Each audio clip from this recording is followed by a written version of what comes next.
ಅದು ಇವತ್ತು ಮಾತಾಡೋದಿಲ್ಲ. ನಾನು ಬಹುಶಃ ಇವತ್ತೇನು ನಿಮ್ಮ ಮುಂದೆ ನಾನು ಕೆಲವು ವಿಷಯ ನಿವೇದನೆ ಮಾಡಿದ್ದೇನೆ, ಇದ್ರ ಬಗ್ಗೆ ತಾವು ಏನು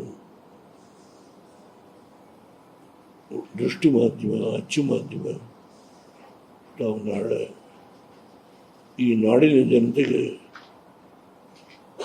ತಾವೇನು ತಿಳಿಸ್ತೀರಿ, ಅದರ ಮೇಲೆ ಸರ್ಕಾರದ ನಿಲುವು, ಅವರ ಮುಂದಿನ ಕ್ರಮ ಏನು ಅನ್ನೋದನ್ನು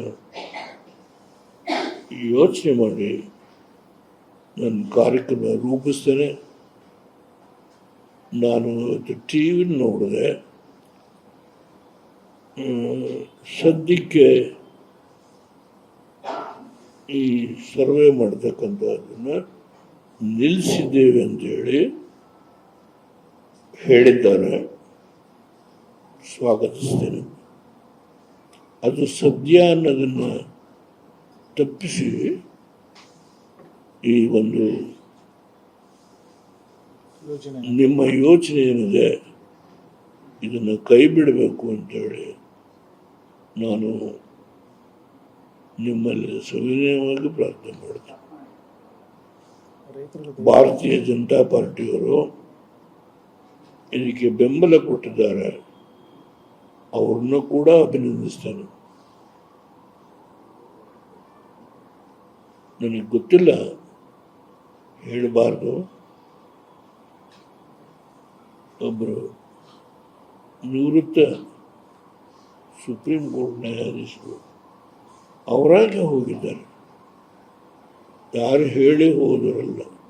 ಅವರು ಯಾವ ಪಕ್ಷದ ಪರವಾಗೂ ಇಲ್ಲ. ಈ ನಡೀತಾ ಇರತಕ್ಕಂಥ ಹೋರಾಟವನ್ನು ನೋಡಿ ಅವರು ಕೂಡ ಹೋಗಿ ಮಾಡಬಾರ್ದು, ಅವರು ತಮ್ಮ ಅಭಿಪ್ರಾಯವನ್ನು ವ್ಯಕ್ತಪಡಿಸಿದ್ದಾರೆ. ಇದನ್ನು ಗಮನದಲ್ಲಿ ಇಟ್ಕೊಳ್ಬೇಕು. ಅವರು ಅತ್ಯಂತ ದೊಡ್ಡ ವ್ಯಕ್ತಿ, ಲಘುವಾಗಿ ತೆಗೆದುಕೊಳ್ಳಬಾರ್ದು.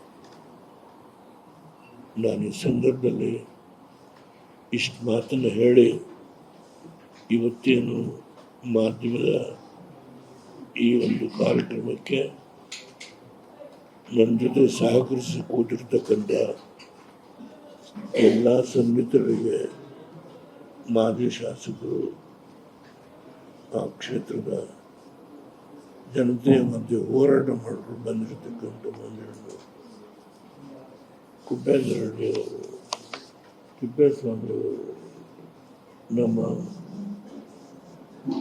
ಆ ಕಡೆ ಕೂತಿರ್ತಕ್ಕಂಥ ಶರವಣ್ಣ ಅವ್ರ ಜೊತೆಗೆ ನಮ್ಮ ಮಾಜಿ ಶಾಸಕರು ಆ ಕಡೆ ಇಲ್ಲಿ ಅಖಂಡ ಶ್ರೀನಿವಾಸ ಇಲ್ಲಿದೆ, ಈ ಕಡೆ ಮಂಜಣ್ಣರು, ನಮ್ಮ ಜವರೇಗೌಡರು ಬೇರೆ ಕೆಲಸ ಇರ್ಬೋದು ಎಂದು ಹೋಗಿದ್ದಾರೆ.